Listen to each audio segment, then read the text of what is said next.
Buenos días. En esta presentación de aproximación bioquímica a los errores innatos del metabolismo vamos a hacer un abordaje desde los hallazgos o los metabolitos que se pueden elevar en los errores innatos del metabolismo.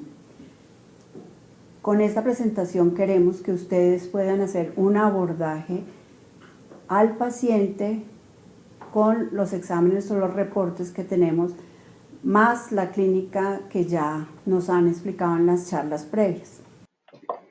Para esta aproximación bioquímica vamos a hacer inicialmente una revisión de los valores que deben tener los pacientes, los valores normales y las condiciones de la toma de la muestra, porque estos valores son los que nos van a permitir determinar si el paciente tiene o no una alteración. Si estamos hablando de valores bioquímicos normales, especialmente para los metabolitos que vamos a analizar, la toma de la muestra es un factor determinante que puede alterar las condiciones normales de la molécula o del metabolito. Dentro de los metabolitos importantes para tener en cuenta en los errores innatos de metabolismo tenemos el amonio y el lactato. ¿Qué es el amonio? El amonio es un producto tóxico del metabolismo nitrogenado.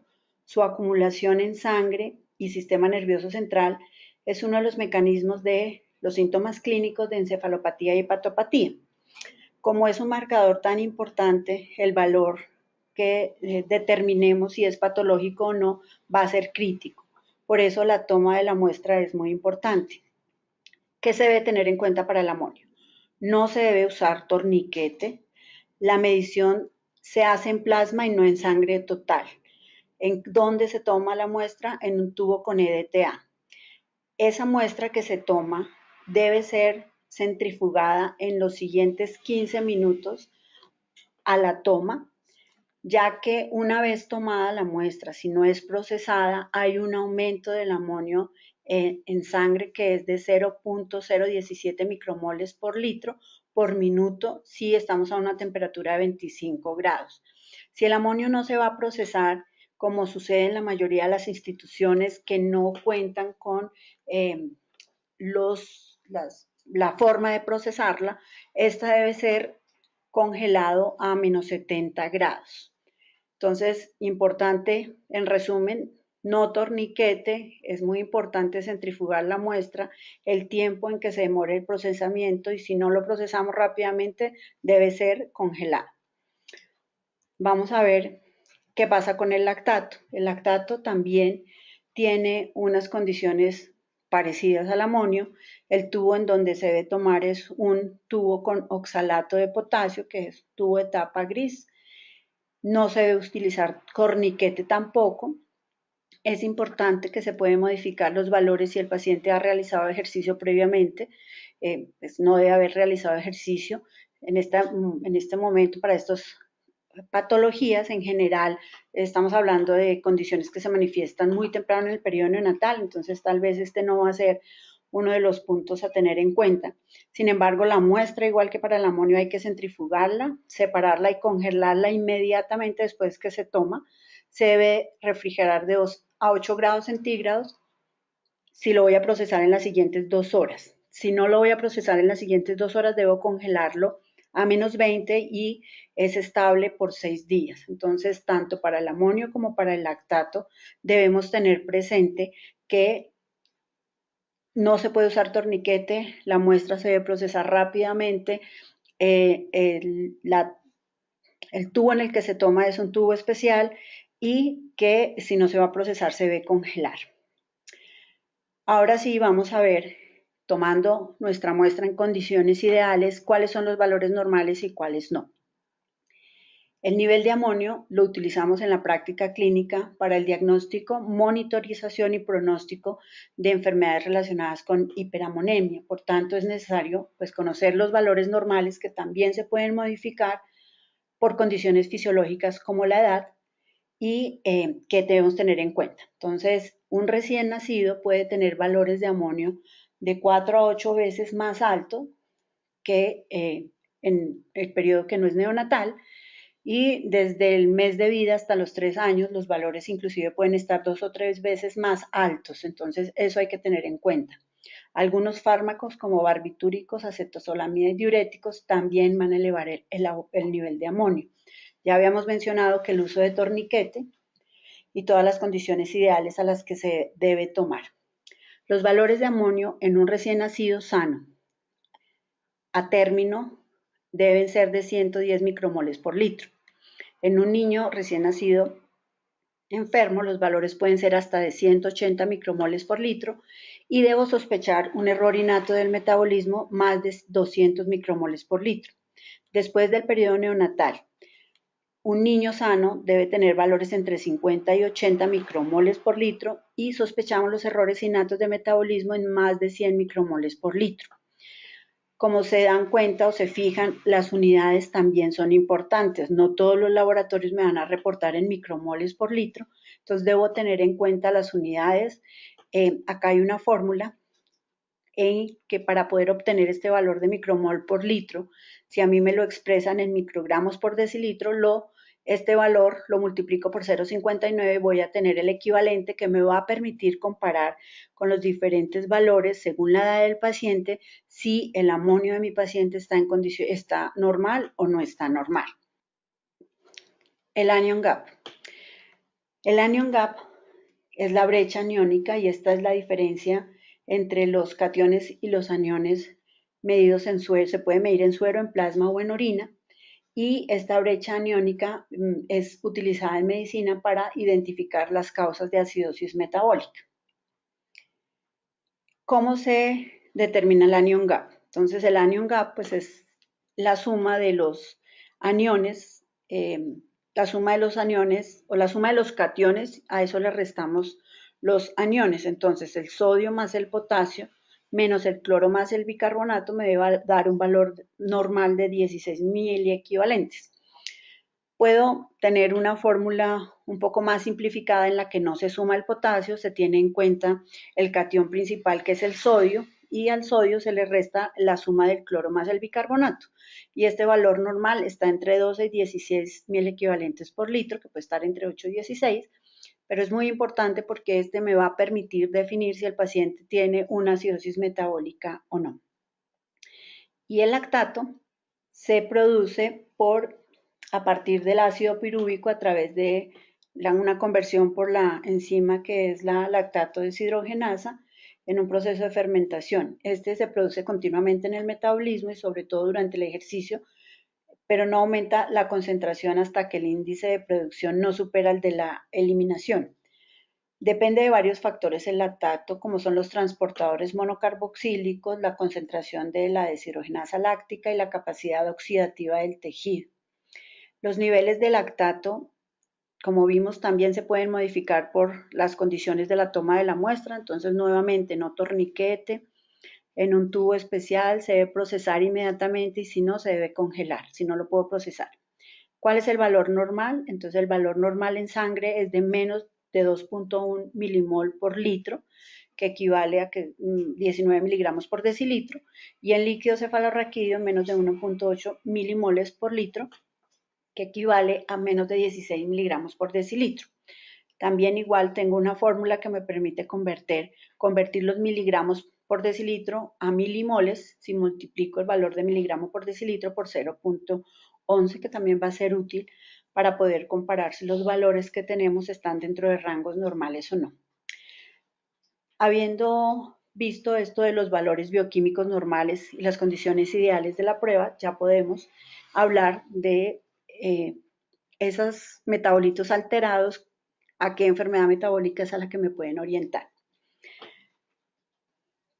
Cuando hablamos de vías metabólicas, podemos encontrarnos ante este panorama en el que, como se ve en el mapa, ninguna vía metabólica es completamente independiente de la otra. Como pueden ver aquí, las vías del metabolismo de los carbohidratos están interrelacionadas con el metabolismo energético, metabolismo de lípidos, con el metabolismo de los aminoácidos. Por tanto, un metabolito que aparentemente es marcador de una vía metabólica puede que no esté aumentado por un daño en la vía metabólica del que es marcador, sino de otra.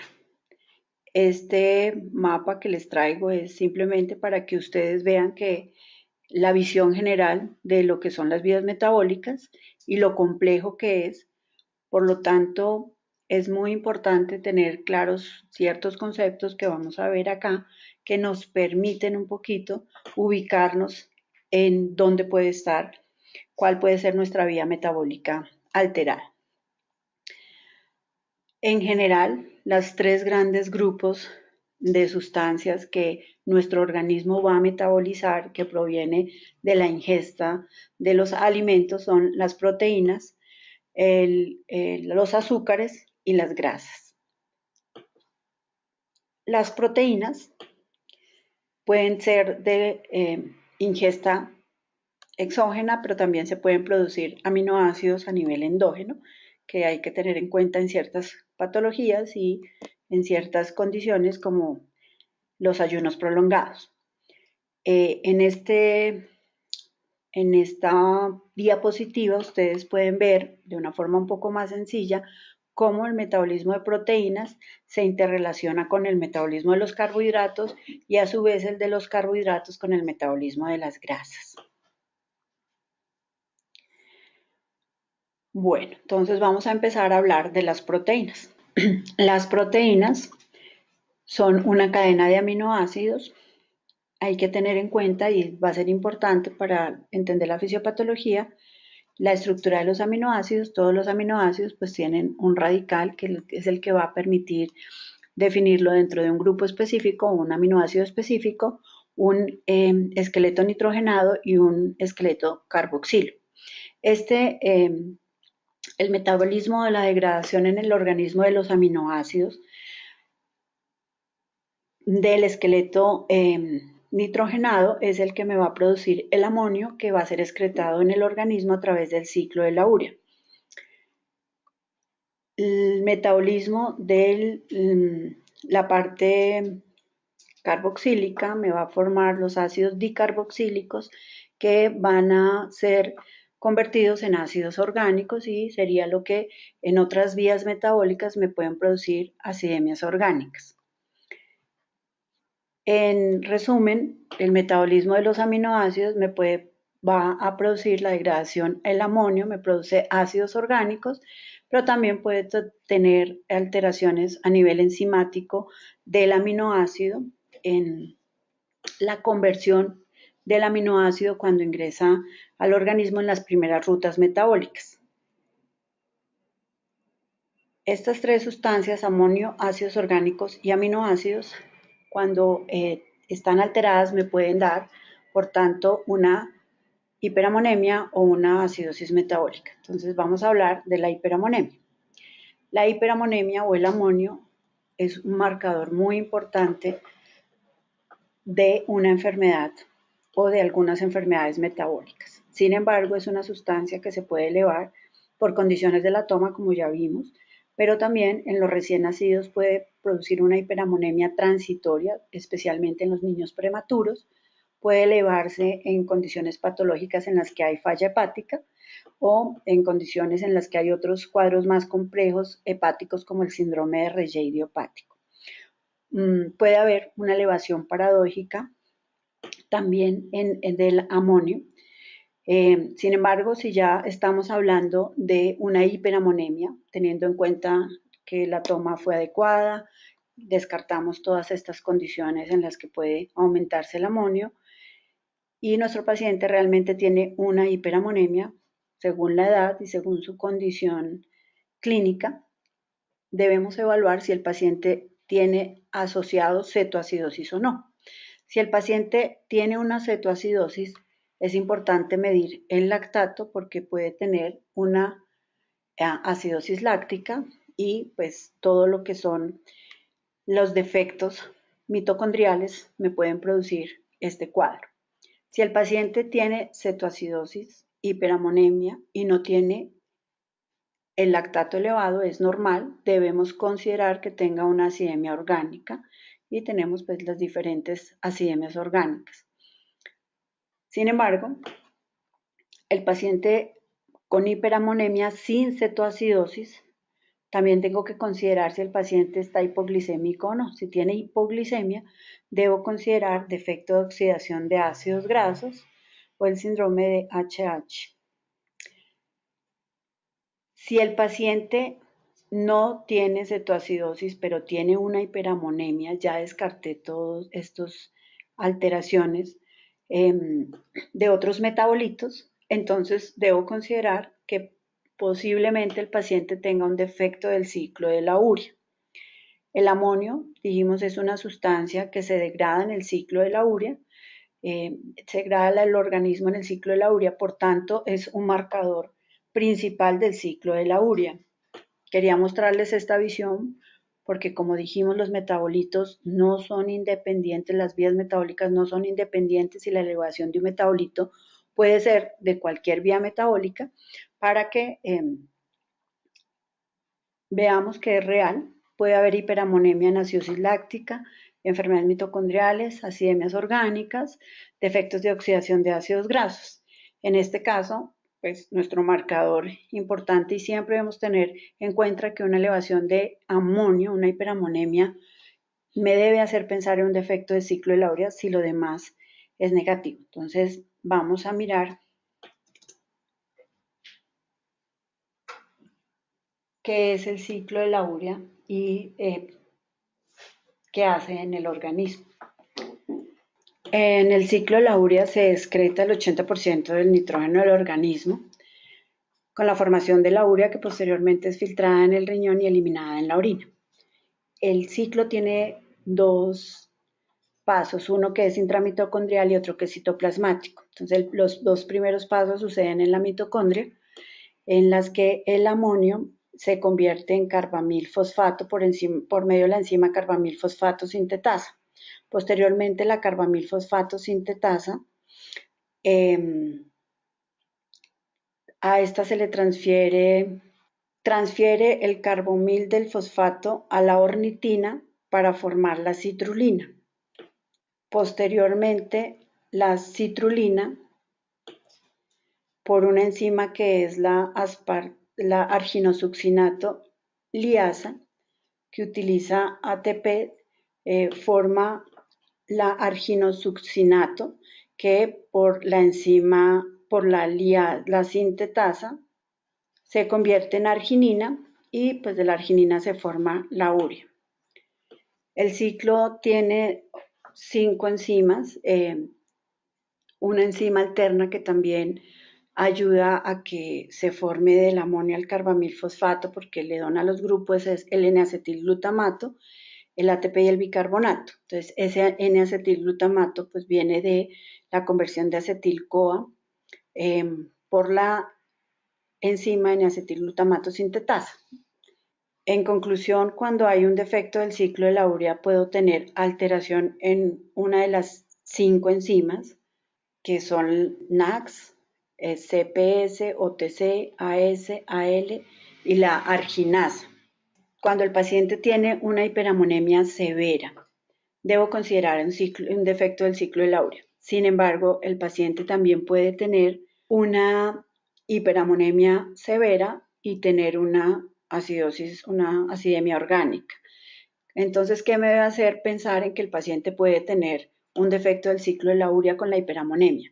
Muy importante que el paciente no tenga acidosis, el paciente no tiene cetosis y puede o no tener hipoglicemia, pero lo más importante es que no haya acidosis. Si tengo la hiperamonemia severa y el paciente no tiene acidosis, mi primera abordaje o impresión diagnóstica es que el paciente puede tener un defecto del ciclo de la urea.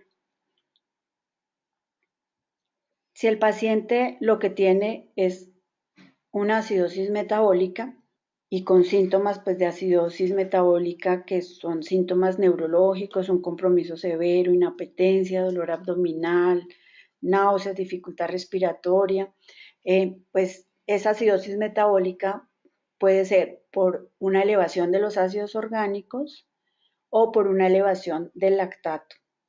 Si el paciente tiene acidosis metabólica, y hacemos referencia a acidosis cuando tiene un pH menor de 7.3, un bicarbonato menor de 15 y un PCO2 menor de 30. Debo también considerar si el paciente tiene cetosis o no.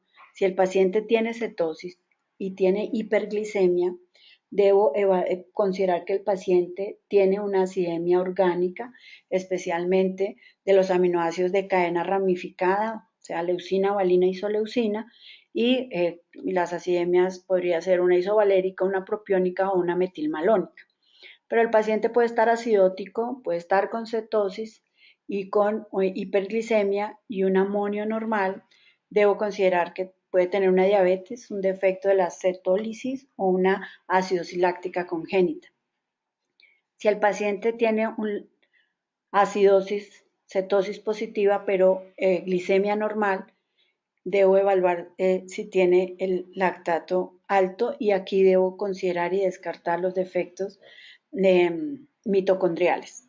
Si el paciente tiene normoglicemia con lactato normal, la enfermedad de la orina con olor a jarabe de arce, acidemias orgánicas, defecto de la cetólisis. Si el paciente tiene hipoglicemia con un lactato alto, también debo considerar los defectos de la piruvato carboxilasa. Si el lactato es normal, la enfermedad de la orina con olor a jarabe de arce, acidemias de acidurías orgánicas de cadena ramificada, déficit de acetoacetilcoatiolasa o insuficiencia suprarrenal. Si el paciente tiene cetosis negativa con lactato alto, lactato normal, pues debo considerar otros defectos que son acidosis lácticas congénitas. En conclusión, para la acidosis metabólica, entonces, ¿cuándo pienso que puede tener una acidemia orgánica? Si tengo mi paciente muy acidótico, porque cuando principalmente el síntoma es acidosis metabólica, puede haber, como ven, alteraciones en el amonio, pueden haber alteraciones en la glicemia, alteraciones en el lactato, pero para pensar que tenga una acidemia orgánica, entonces tengo acidosis, primer marcador, amonio puede estar elevado, la glicemia puede estar elevada, alta, pero el lactato es normal. Entonces ahí mi investigación clínica y mi impresión va a ser hacia una acidemia orgánica. Si el paciente lo que tiene es una acidosis metabólica, pero con un lactato muy alto, debo tener en cuenta que se está produciendo la acidosis láctica como un incremento en la producción del ácido láctico y este resulta por la reducción del pirúvico por la enzima que ya hemos visto la deshidrogenasa láctica a lactato. Habitualmente en sangre circulante no hay ácido láctico, sino hay lactato. Entonces, si está muy elevado, debo considerar que hay una alteración en la vía metabólica o una enfermedad mitocondrial. Hay dos vías por las que los niveles de lactato pueden elevarse. Una porque se acelera la glucólisis arteriolar y hay poca disponibilidad de NAD, o porque hay un aumento en la concentración del piruvato. Entonces, si tengo una hiperlactatemia, debo evaluar la glucosa. Entonces, una glucosa normal o ligeramente alta me debe hacer sospechar un déficit de piruvato deshidrogenasa. Si la glucosa está normal o baja, debo considerar si el paciente tiene hepatomegalia, defecto de la oxidación de ácidos grasos, defecto del HMG coaliasa o defecto de la glucosa 6-fosfato deshidrogenasa. ¿Qué es el marcador de una acidosis láctica? La acidosis metabólica más la hiperlactatemia. Es lo más importante, la glucosa puede estar aumentada o no. Si bioquímicamente el paciente principalmente tiene una hipoglicemia, debemos medir los cuerpos cetónicos para poder definir cuál es el origen de la hipoglicemia. Si el paciente está hipoglicémico con cuerpos cetónicos elevados, puede ser idiopática, puede ser un defecto de la glucogenólisis, un defecto de la contrarregulación. Si los cuerpos cetónicos no están elevados, la insulina está alta y los ácidos grasos están bajos, puede ser un hiperinsulinismo, un hipopituitarismo si el niño tiene más de un año. Si la insulina está baja y los ácidos grasos están aumentados, debemos considerar los defectos de la beta-oxidación, los defectos de la cetogénesis. Si el paciente tiene una normoglicemia con cuerpos cetánicos normales, pero tiene síntomas, pues hay que evaluar otros defectos como el defecto de GLUT1.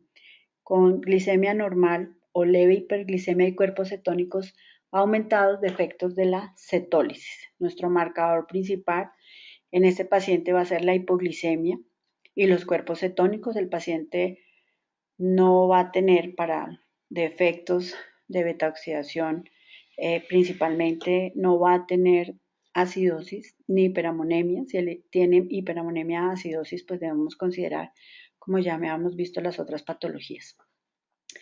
Entonces, en resumen, hipoglicemia con cetosis, defectos de la glucogenólisis sin cetosis, pueden ser defectos de la beta-oxidación o puede ser un hiperinsulinismo que en un recién nacido también hay que descartarlo.